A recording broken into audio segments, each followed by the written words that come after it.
Describe what's going on in the picture, my virtual background. Please.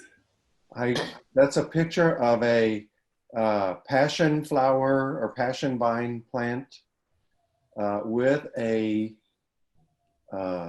caterpillar on it. The caterpillars that are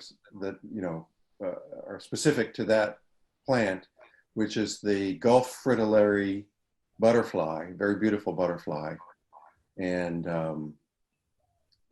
that's one of the caterpillars, which is eating it down to the ground right now. Oh, wow. Quite amazing.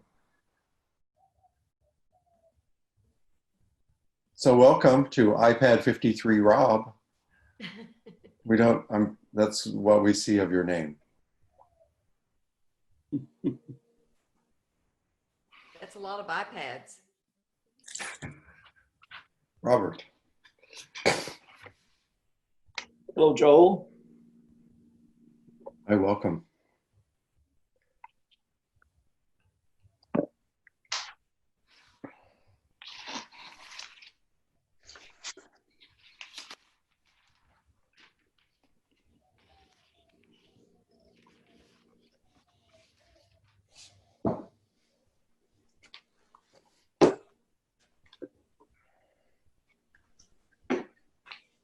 Kirk, it seems like you know Kim and Joan already.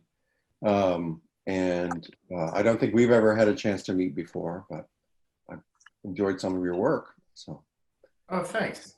Thanks a lot.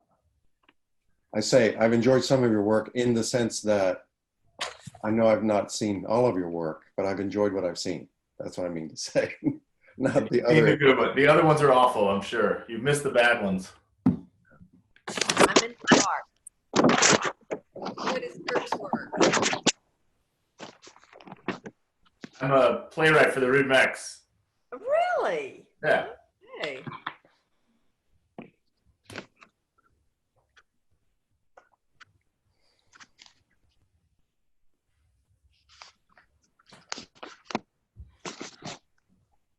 Well, what do you think, Kim, as host? Should we wait a couple more minutes to see if anybody else would want to join us, or shall we get going?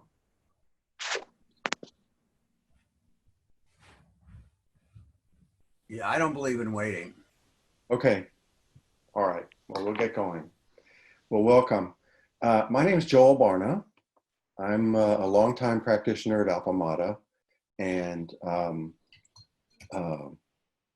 member of the first council at Appamada. And I'll talk about what that means later on.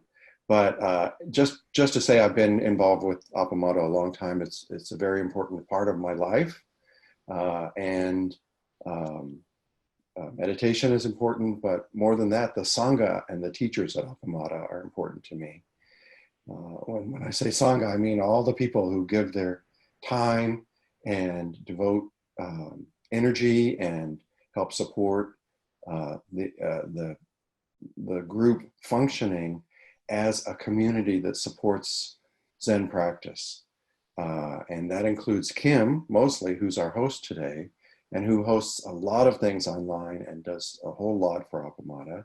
That includes Joan Harmon, whom you see, who is currently in a special role called the head student, which is a role taken during what's called a practice period.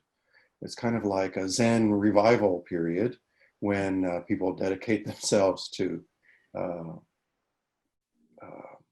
deepen their practice. And the head student is both a service role and a recognition of dedication for people who are themselves deepening their practice by engaging more with the whole Sangha. And the role is described as a friend to Sangha members. So the head students often have tea, these days virtual tea, with Sangha members and talk about practice matters and so on. Hi, Robert, how are you? I recognize you. This is Robert Steinbaumer, the father of John Eric Steinbaumer, I know, and an old friend from my days when I was editing an architecture magazine, and he was one of the advisors for the magazine. So Sorry to interrupt.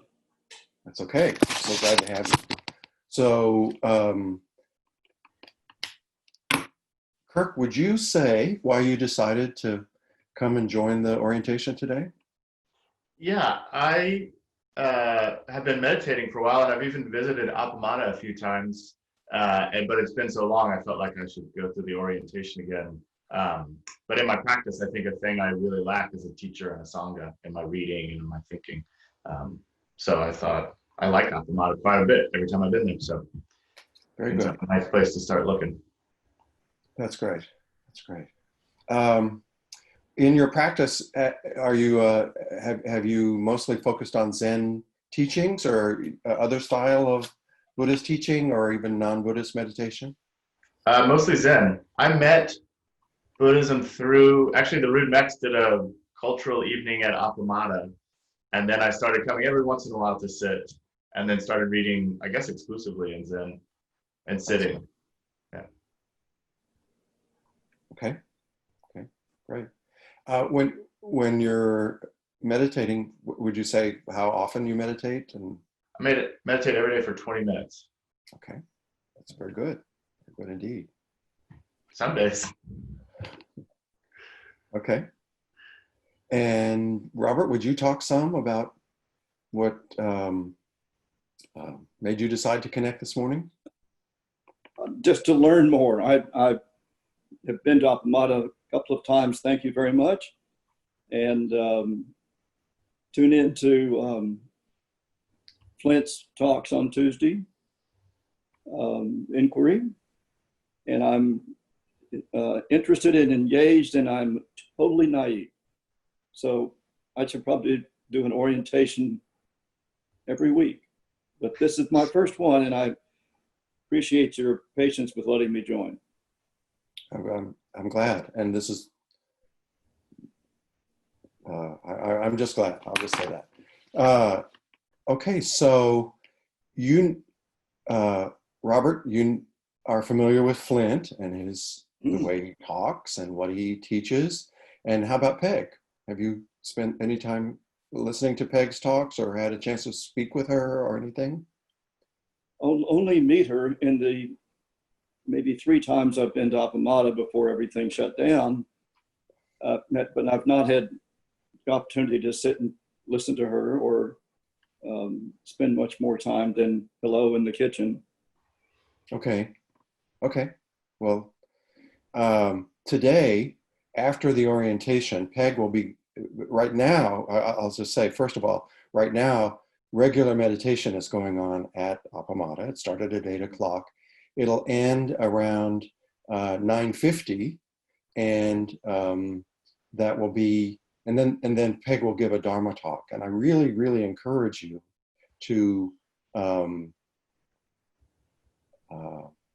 stay and listen to Peg's talk if you can, because it's, I mean, they're always great. She is widely read, and she does not skim over the surface of anything. She goes deep into everything. It's quite, she and Flint are remarkable teachers, and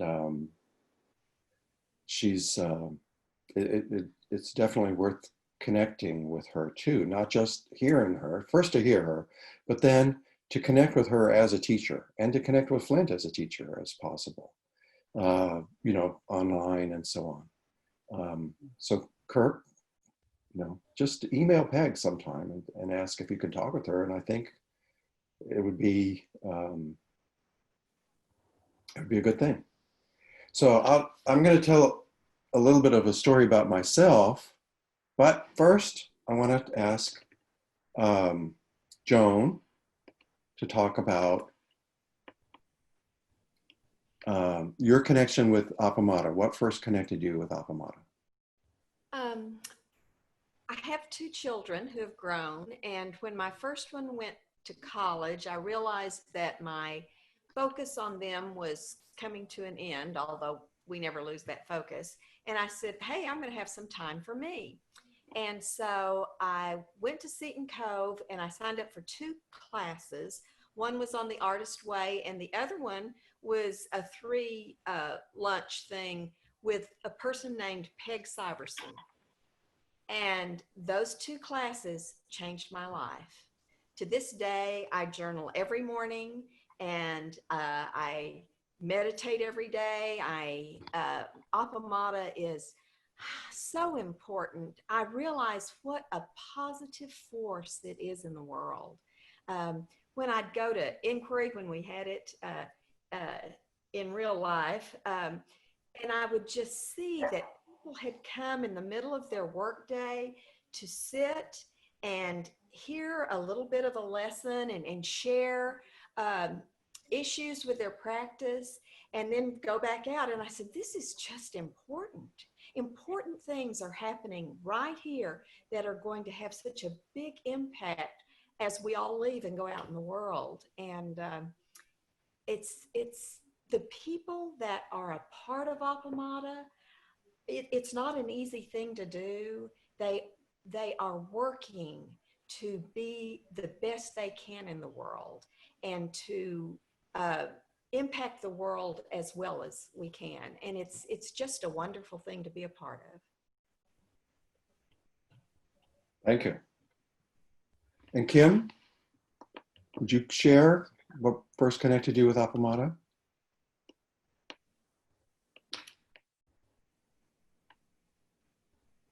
You're muted, Kim.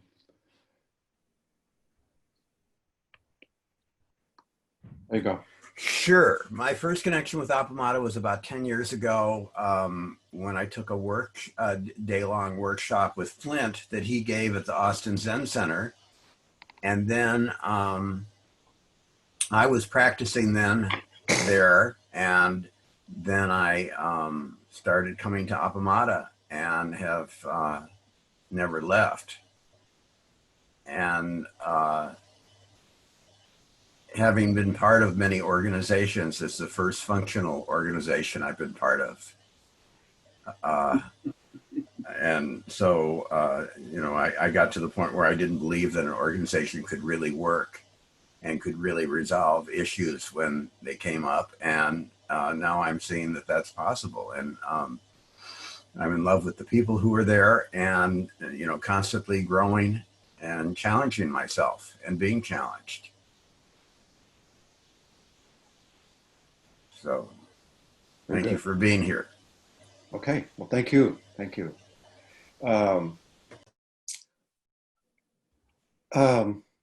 Kirk, I get the idea that you've read a lot in Buddhism and in Zen.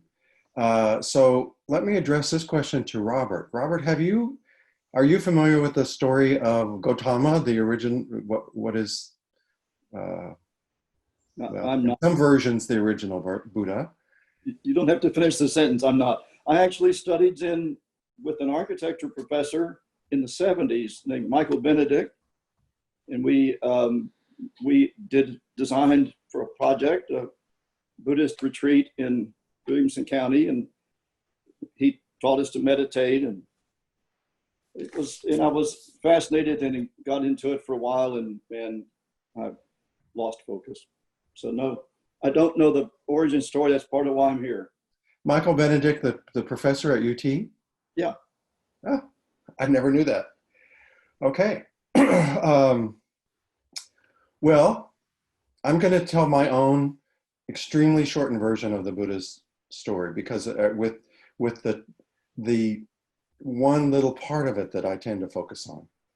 So there are dozens of stories of the life of the Buddha, and some of them have to do with his previous lifetimes, and there are different emphases in the ways they are told in different versions.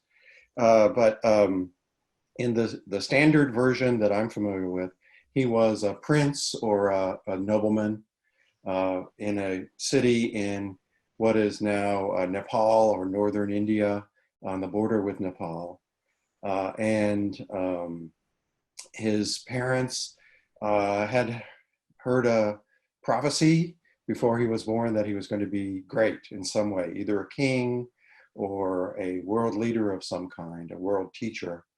They wanted to protect him, and so they went to extreme lengths to protect him from knowledge about sickness and aging and death.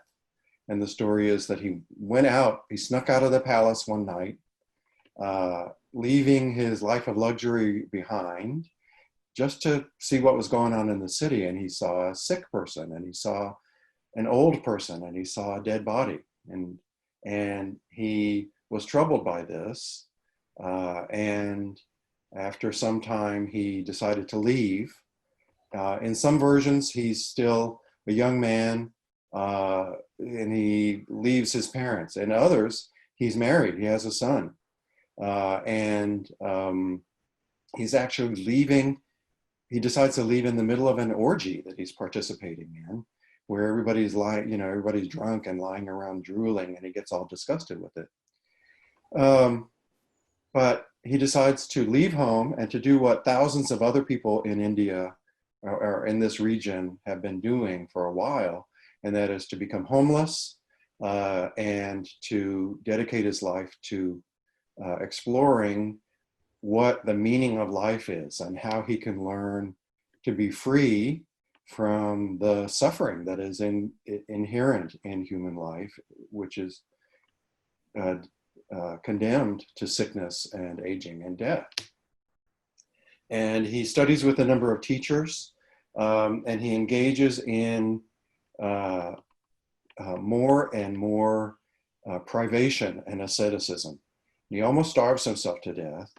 And in his later teachings, he described how weak he became and how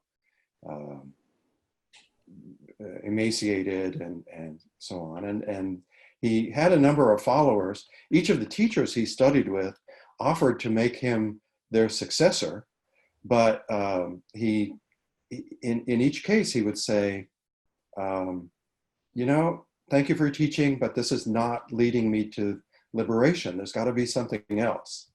And he got to the point where he was on his own. He was practicing more and more privations, almost died. And as the story goes, he was walking beside a road. He just keeled over into a ditch. His body gave out on him. And a young woman walked by and offered him some sweetened pudding, which he ate. He had a small number of followers, 5 followers at this point, who abandoned him. They said, well, if you're going to give up, we're just going to, you can't be our teacher anymore. But he regained his strength, and sometime later, this is the timeline is interesting because it seems to all happen at once, but it must have taken some time for him to regain his strength. But while he was maybe eating more regularly or something to regain his strength, he thought back and he remembered a time in his childhood. And this is the particular thing that I focus on as most important. And he thought back to his childhood, to a harvest festival that his parents were taking part in. And he was a toddler, apparently, sitting on a blanket under a rose apple tree, which is a kind of a mulberry tree, I have found. And he was happy. He was happy not because he was getting something that he wanted, but there was just a feeling of happiness. And there he was, recovering from almost dying, thinking about what he could do for his practice. He was not giving up, but he was thinking, well, maybe remembering this inherent quality of joy, it would be a better starting point than trying to starve myself to death or trying to discipline my body so severely all the time. So with that in mind, then he went and he sat down under a Bodhi tree, which is a kind of a fig tree, common throughout the tropics. And he's just determined that he was going to stay there and investigate with his mind until he could find what it was that was the cause of suffering and what would lead to liberation from suffering. And he famously came up with what is called the Four Noble Truths, or which much more persuasively for me has been called by the teacher Stephen Batchelor the Four Tasks, which are to know that there is suffering in life, to acknowledge that, to not shy away from it, to turn toward it, as the saying goes all over and over in Zen, to see what the suffering arises from, and that the suffering arises from our tendency to, not just a tendency, our innate, unblockable thirst to grasp onto what is pleasant and to get rid of what is unpleasant, and you know that the suffering in life extends. The word in Pali is dukkha, and the suffering in life extends from dying, illness, aging, to the dissatisfaction we experience when we're sitting in a chair for 20 minutes and we just have an urge to move a little bit, you know? It's like, oh, well, my neck doesn't feel right. I'm just going to move my neck, you know, or I've got an itch on my foot. I've got to take care of that, you know? That it's a continuum that goes from our constant desire for change leaning away from what we don't like and leaning toward what we do like. That is a part of the human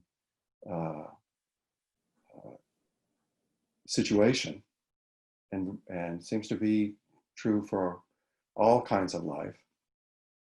And then the third task is to see that it's possible to remember the other part of our life, which is that joyous part, in which we can be happy and have other qualities that are beneficial to us and to others, that are not based on getting what we want or avoiding what we don't want.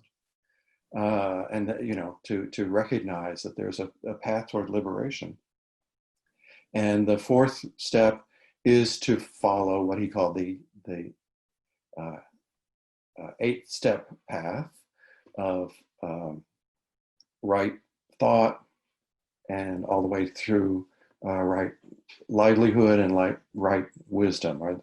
And again, although the usual translation is right, it is, there are many different ways of translating the Pali and Sanskrit words that are used for that.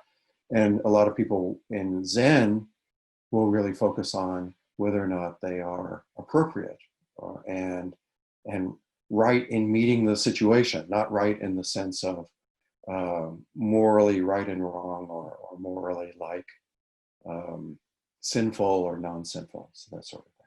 More like appropriate. Appropriate, thank you. So he then taught for more than 30 years. He traveled around the northern part of India, northeastern part of India there for 30 years. He was friends with kings in 2 opposing kingdoms, the one he was born in and the kingdom of, you know, and I'm blanking on the name of the kingdom he was born in right now, but there was also the kingdom of Magadha. And he was friends with both of the kings, and he traveled between their capitals, and he befriended merchants and warriors and noblemen. And his teaching was radical. It was he was very much like the Jains, and the privations that he practiced, those were standard Jain practices, by the way. It was understood that by the Jains that it was a good idea to kill yourself, to starve yourself, that would be atonement for all the harm you did in the world. And so he stepped away from that, but he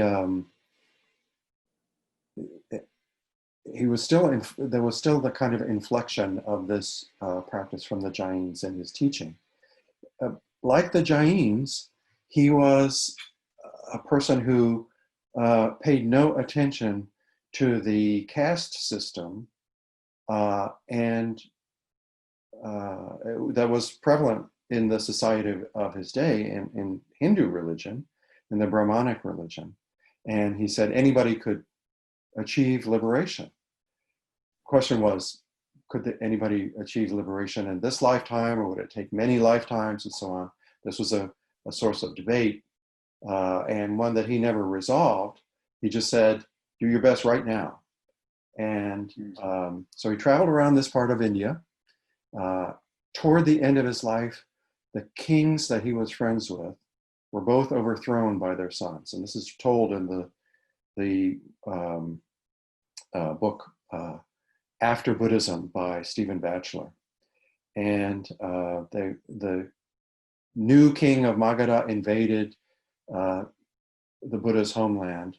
He watched as this was happening and tried to reach out to the king, who ignored him, the new king. And there was a revolt against the Buddha led by one of his followers, who said, we thought you were a great, a world teacher and powerful and had magic abilities to do things. And you're not even stepping in to keep our homeland from being destroyed. So most of his followers left him. And at the end of his life, and this is like a tragedy that is not emphasized in a lot of the teachings, but Stephen Batchelor kind of stitches this together from the stories that are there. So he was in a small village. He was with a handful of followers, including Ananda, his cousin, and one of his longest serving followers, who would then go on to be the oral repository of the Buddha's teachings. And they were in a village. They were begging for their food. He got some food. Maybe he was poisoned deliberately. Maybe he ate just something that was spoiled, whatever. But he knew he was dying, and he and his followers knew he was dying. And Ananda said, "What are we going to do? You've been our teacher for more than 30 years. We believe in you. We need you. What are we going to do if you die?" And he said, "Be a light unto yourself and go forward with watchful, attentive care." That is Appamada in Pali. And that was the last word he spoke. And that's the quality that Appamada is founded on trying to foster in its teachings and in the Sangha members. So it is relational as a quality. It's relational, it's active, it's attentive, it's awake. It has the what are called the 4 Brahma Viharas, the benevolent joy, the compassion, the equanimity, and I've forgotten the first one. What's the first Brahma Vihara about? Well, the first one is benevolence. Benevolence. Oh, and sympathetic joy. Okay, I combined benevolence and sympathetic joy. They seem very much the same to me. But so that's that story. And then there's how Buddhism then spread out and came to be connected with the world in the ways that show up at Appamada. So there's a famous Zen koan. Why is Bodhidharma traveling to the east? There's a wonderful Korean movie by that name. So a teacher from India traveled to the east and taught a particular kind of Buddhism. There had been Buddhism practiced for hundreds of years in China. He was not the first one, but it was mostly kind of ritual based and kind of more like literary criticism or literary investigation than deep practice, or at least that's the version that's told in Zen circles. He encountered the ancient Chinese teaching of Taoism, which had many things in common with Buddhist practice and Buddhist teachings, focusing on openness to life as it is. And at any rate, Zen Buddhism became a widespread movement in China for more than 1,000 years. And in the year, around the year 1100, teachers, including one named Eihei Dogen, went to China to study with Chan masters there, and brought the teachings from the Chan masters back to Japan. One set of teachers brought the teachings that were most what we call Rinzai Zen, that is mostly focused on koans, the stories of the Chan teachers in China and how they used whatever means was available, from gentleness to extreme fierceness, to help their students awaken. And then Eihei Dogen brought back what is called the Soto school, or came to be called the Soto school, which focuses more on meditation practice, includes some studies of koan, but koan is not the guiding practice for Soto Zen, but rather meditation. And the way Dogen said it is what is most amazing to me and most striking. It is basically that when you sit Zazen, you just sit up and you take a posture, and when you do that, you are participating in a ceremony. And at that point, you can't do it wrong. This is one of the first things that Peg ever said to me that had a huge impact on me. And I will finish with Dogen and I'll come back to that. But he says you are participating in a ceremony that is ongoing, that's the unfolding of the world that has been participated in by all the Buddhas and all the ancestors from time immemorial. And it does not depend on your effort. Your effort matters to you and to the world, but Zazen is sitting Zazen. It's not like you have a job to sit Zazen right. Go ahead and do your best, but Zazen is sitting Zazen. And it is more, you are just making connection with the glory of the unfolding of the universe. So that's a heck of a story, it seems to me. And that's what the Soto Zen school is based on. Plus, they wear those great robes, and there's the incense and the bowing and the chanting and all that stuff. That's pretty cool. I actually had a lot of trouble with that at first when I started sitting. I started when my son was a young teenager and I was having trouble parenting. I began looking for, and there were other things going on in my life, but I was looking for a spiritual practice that was not theistic. And I knew of Flint Sparks from friends, and I knew of the Austin Zen Center, and decided to go and check it out. So I sat a couple of times a week for several years at the Austin Zen Center. And there was a new teacher there who replaced Flint, whom unfortunately I never connected with. I brought all of my projections with me and decided that it would be just too scary to talk to this Zen teacher who would be able to read my mind and see how unworthy I was, So I did have a couple of meetings with her, which, you know, in the way of projections, they turned out exactly as I predicted. Like I said, I just never connected with her. And then I was experiencing what often happens in meditation, which is slowing down enough to see how quickly my mind was racing from thought to thought to thought to thought. And thinking that it was my job to stop that, and getting more and more uncomfortable as that was going on.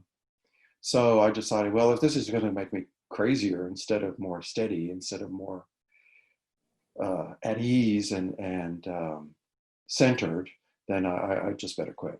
So I quit for several years. And in the interim, I actually started seeing Flint as a psychotherapy client.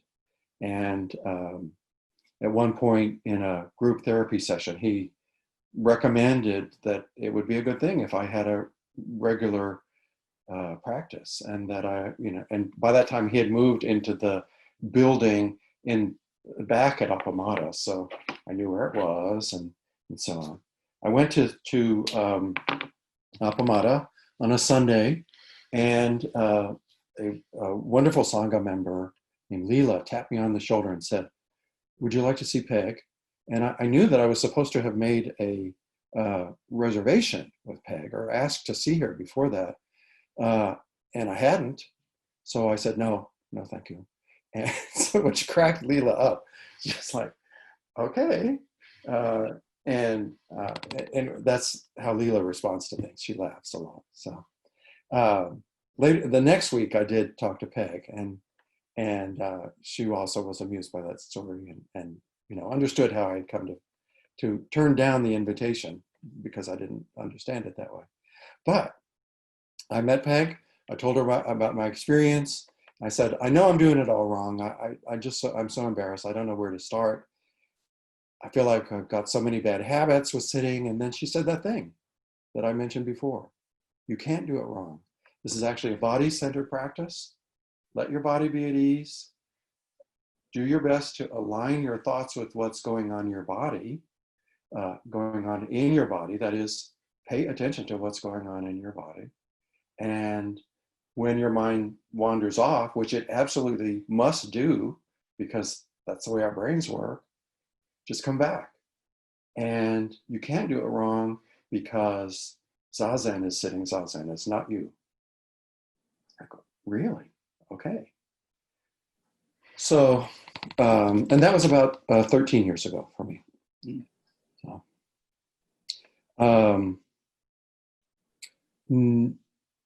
Kirk, you know about Peg's background by any chance?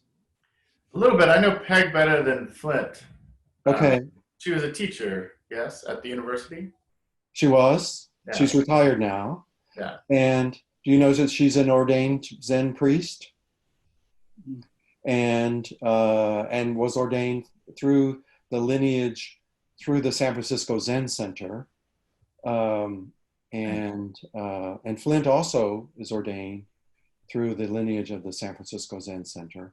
Peg also studied for years, starting when she was a graduate student in San Diego, with a teacher whose name was Charlotte Beck, who goes by the Japanese name Joko Beck, now deceased, died about, I think, 8 years ago.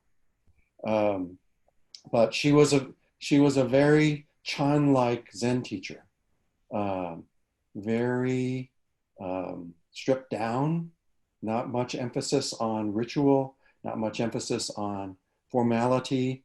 She didn't wear robes, and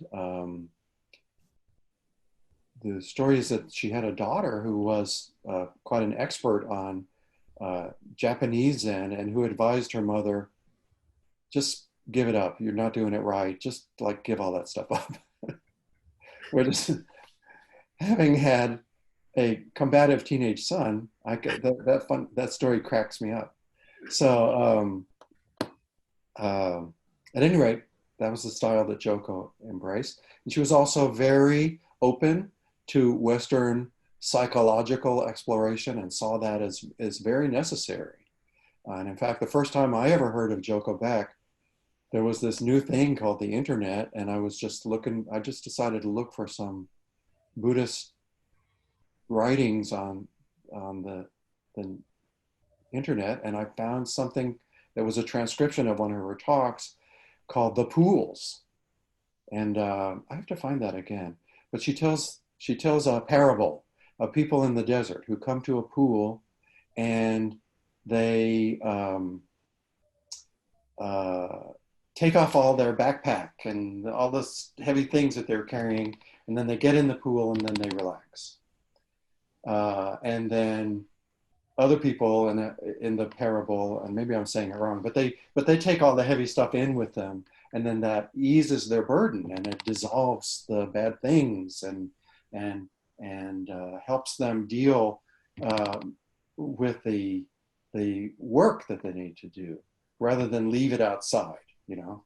So that really struck me, and I thought, oh, well, okay, so she was recommending, like, don't think that Zen meditation is something that you can use to bypass the necessary work you need to do to be honest with yourself.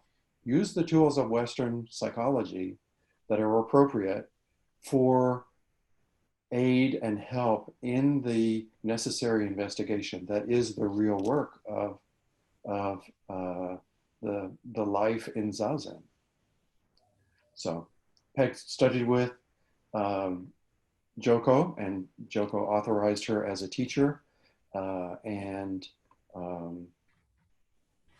that style of teaching shows up in everything that Peg does. So, and then Flint is, you know, some of his background. He was a psychotherapist, had a career as a psychotherapist, and then became a Zen teacher, ordained in San Francisco. His main teacher was Blanche Hartman, who died a couple of years ago, and was a very powerful person in his life. The thing about Zazen, sitting Zazen, Flint often tells a story that he was with Blanche in San Francisco, and they were in a retreat, and he was working hard at the retreat, and he came in to have a meeting with Blanche and said, okay, I think I'm doing well today. I really feel like I'm getting it, and I had a good session, and I really was doing a good job sitting in meditation this morning. And that Blanche, you know, practically levitated. She was so irked by this and said, you don't sit Zazen, Zazen sits Zazen. And they was, you know, that this was a real kind of a fierceness that he was not accustomed to from her. And it made it all the more important to him that she had expressed it that way. So let me stop at that point and ask, may I answer any questions? From anybody? Yeah. I so much appreciate that history and background, and I apologize to the other three who've sat through that and knew it by heart, but I didn't. I want to ask this question. In my life right now, my best teachers are my son and his wife, John Eric and Jessica. And they... And let me break in. And Kirk, John Eric is the chair of the Appamada board, and he replaced Joan, who was the chair of the Appamada board before him.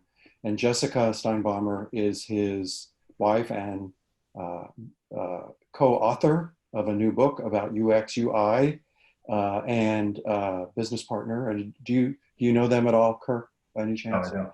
Okay. Well, anyway, very important people and very dedicated people for Appamada. So please go ahead.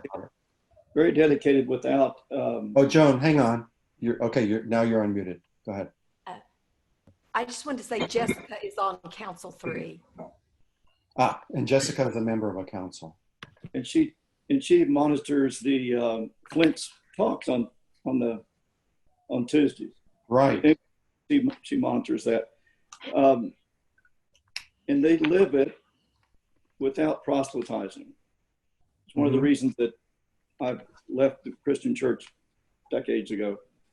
And that's what all of you that I've met and gotten to know through Appamada do. But they said something to me last week, and I'll make this a brief question, I promise.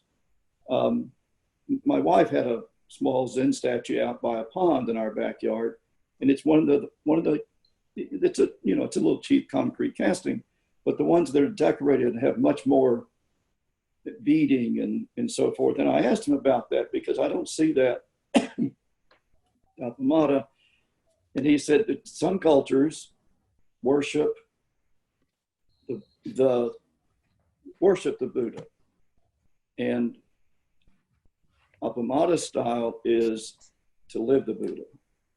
Is that a fair? And I'm not quoting him totally accurately. That's what I took from it, and that's my question. Is it seems that it's following the path instead of worshiping the path. Is that anything like what I'm taking from this properly? That sounds absolutely appropriate to me. I will say there are many kinds of Buddhism that are blended in with the cultures that they arise in or that they come into. And that happened in China. So Chinese Buddhism is quite different from Tibetan Buddhism, which is different from Indian Buddhism, which is different from Buddhism as practiced in Ceylon or Sri Lanka and Burma or now Myanmar, and very different from Buddhism as is practiced in the West. And in the West, a lot of Buddhism is non-theistic, but there are definitely theistic versions of Buddhism. And for example, almost as old as Mahayana Buddhism, what's called Mahayana Buddhism, of which Zen is part, is what's called Pure Land Buddhism. And this is a version of Buddhism in which people have the core belief that it is not possible to awaken in this corrupt world, that it's necessary to wait for a future lifetime when Amitabha Buddha will come back and save humanity from its inherent corruption, and we will all live in the Pure Land. So that sounds like, the word soteriology, the belief in a savior who will save us and change the world and all of that there are theistic and soteriological versions of Buddhism. Zen is not like that. The emphasis within Zen is that it is possible to awaken in this lifetime. The question is, what does it count to be awake? Or what makes you awake? And in the Chan stories, there's lots of examples of people being awakened, but not much explanation of what that awakening consists of. In the early teachings of the Buddha, there was a great concern about being awake and whether or not one was a stream enterer or an arahat or other names that meant levels of being awake. And in those versions, certainly the stepping away from earthly pleasure and being unmoved by greed and ignorance and sexuality and all kinds of sensual appetites. Those were very important as at least markers of being awake. And that continues within most versions of Buddhism. But not so much within Western Buddhism, where people are householders and live regular lives. If you were in a monastery, you would have a lot more time to practice in those other ways. So Joan raises her hand. identify with what you're talking about, Robert, and that's one of the things that I love about Appamada. Apparently, I think Joko Beck on her altar, instead of having a statue of the Buddha, had a rock. And on Appamada's altar, instead of a statue of a Buddha, we have a beautiful rock that came from Switzerland that Flint brought back. That was the mountain was supposed to have I don't know, enchanted rocks or something, but that is what we have. And so if you listen to Peg's Dharma talk, you may be able to see that on the altar, but it's a rock about this big, and that's what we have in place of a statue of the Buddha. Thank you. Kim, let me say one thing, and then I want to call on you. But I want to say that there's also there's an explanation of what it means to be awake by the writer Stephen Batchelor, who is a wonderful teacher and one of my favorites. And he says, you know, we walk around in the trance of our conditioning. We are biological beings who are conditioned by our culture, by our memories, by what we learn from our parents, what we construct, the kind of shell of protectiveness that we construct to protect ourselves, the carapace of keeping the world out and protecting ourselves, right? To minimize pain and maximize pleasure. And so there's all this conditioning that we carry around with us. And he's in Stephen Batchelor's version, he says, if you are acting, and this is one, acting. If you are acting outside of your conditioning, you are enlightened. You are performing enlightenment at that point.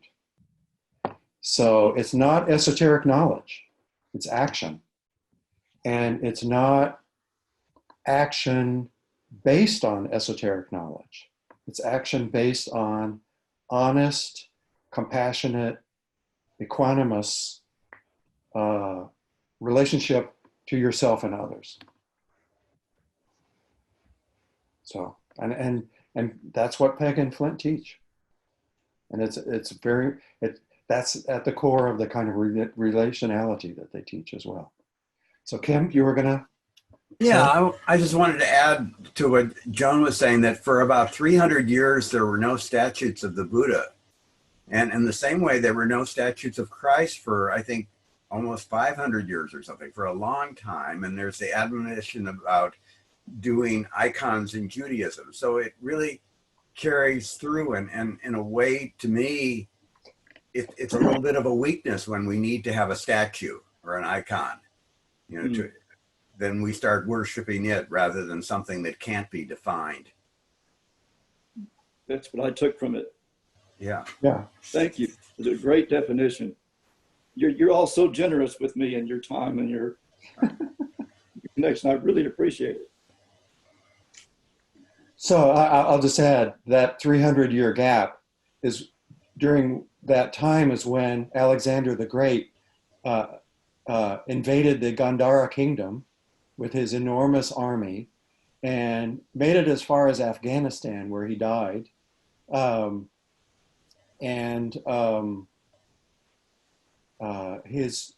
of his soldiers remained behind, and they included apparently some wonderful sculptors who began using their skills to make this Buddha guy that they were talking about look like Apollo. And that's how the images of Buddha came to be curly haired, because they were sculpted by Greeks, you know. And those were great teaching tools, so it spread out then around other areas. Now, there were lots of Buddhist images earlier on, mostly wall paintings and images of other celestial beings, but not of Gautama, in Indian worship centers. But anyway, that's it. Thank you. So let's see, it's 9:09. We need to wrap up in about 10 minutes. So I want to suggest that we just spend some time sitting together. And then again, I strongly urge you to go back to the Appamada calendar and click on the link that says Zazen starting at 8 o'clock. And that will take you into the Zoom space to hear Peg's talk. That'll start at around 9:50. I'm sorry.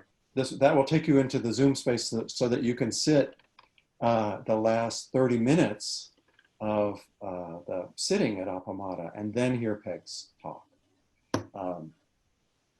But okay, so Dogen's advice on sitting for everybody. It's called the Universal Zazen Instruction, which is so great. He says, sit down, have a quiet room that is comfortable and well ventilated. Have some cushions. Sit down on your cushion. He is in a Japanese culture in which this is the standard way of sitting. So you've got a zabuton, which is a square cushion, and then a zafu, which is sitting on top of that, a round cushion, which raises the level of your seat slightly above your knees. Just fold your legs in a full lotus position if you can, or half lotus if you can, or sit in a chair. We say in America, and I always sit in a chair, almost. And he says, rock back and forth until you find the place where your spine feels naturally in alignment, and from side to side and back and forth. And then, this is not in his instruction, but Flint often adds this. Imagine a thread that is at the top of your head that is that's located kind of above your spine and that is helping maintain your head from sagging forward or to the side, whatever. Make sure your shoulders are in line with your hips and your ears are in line with your shoulders. You can put your hands into this mudra, as it's called, which goes back to ancient Indian practice, where your hands are making like a cup and your thumb tips are lightly touching each other. And that's a great aid to practice as well, because when your mind wanders, your thumbs will either, your thumbs will reflect your mental state. If you're angry, they will be all smushed together. If you've zoned out, they will kind of sag and lose contact. So it's a great way to be mindful, to just be mindful of that touch point. So that's one of the things then. So he says, take several deep breaths and pay attention to what they feel like going in and out. And then settle into a normal breathing rhythm, not forcing it, not attempting to do anything special. And then the best part, he says, think non-thinking. So I have my own version of what it means to think non-thinking, which I've run by Peg and Flint several times, and they say, that's not wrong, Joel, keep working at it. And which is to pay attention to what's going on in my body. To know, which it took me an incredible amount of time to discover for myself, but to know that your body is alive. In the sense that you normally think of your mind as alive, that it is taking in and processing information all the time. Maybe thousands of sensory inputs, from which you are selecting only a few as being important, usually the most unpleasant ones. But that all this is going on in your body, and it is that your body is an expression of the unfolding of the universe. Your body is sitting zazen with every breath you take, with every cell in your body that dies and is replaced, Zazen is happening. With every flicker across your visual field, Zazen is happening. Every time you hear a sound, every time you feel the weight of your seat of your butt on your seat and your feet on the floor, and the sensation of temperature on your legs or your hands, that is Zazen. It's not going through your thought processes. It's not being shaped into words, but it is the life that you are living right now. So just be with it.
With apologies, I want to use the last couple of minutes that we have for questions or reflections.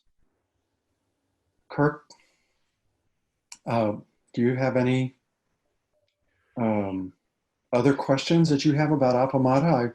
I only covered about 1/10 of what I was supposed to cover in the orientation, so I bet there's some things. It was fantastic. I learned quite a bit. I was wondering just about the way the Zoom works. Will we miss the walking meditation and just sit and then listen? That you will have missed the walking meditation. But Sundays is the only time when there is walking meditation, and that happens between the sittings, which, by the way, are 30 minutes at Appamada.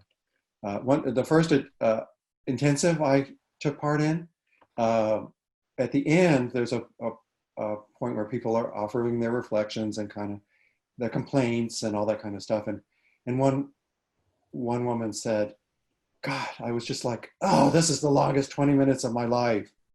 And Lynn said, well, that's because it was 30 minutes. So, I note that you had said 20 minutes before. So. Yeah. Okay. So, but you can, Peg walks in the Zendo and does the clappers for the marking of the periods for the walking. There will be no walking at the end of the last sitting period. She just moves directly to the Dharma talk. So. Oh, and do you do eyes open or eyes closed? I can't. Don't you do Eyes open, although with a soft gaze. And if we were in the Zendo, on Sundays, we would sit facing the wall, the first 2 sitting periods, and then facing the center of the room, the 3rd sitting period. Facing the center of the room is in the Rinzai school or Rinzai style. And Joko trained in both Soto and Rinzai traditions. So that was one of her innovations. The last sitting period of any extended sitting is usually facing the center of the room.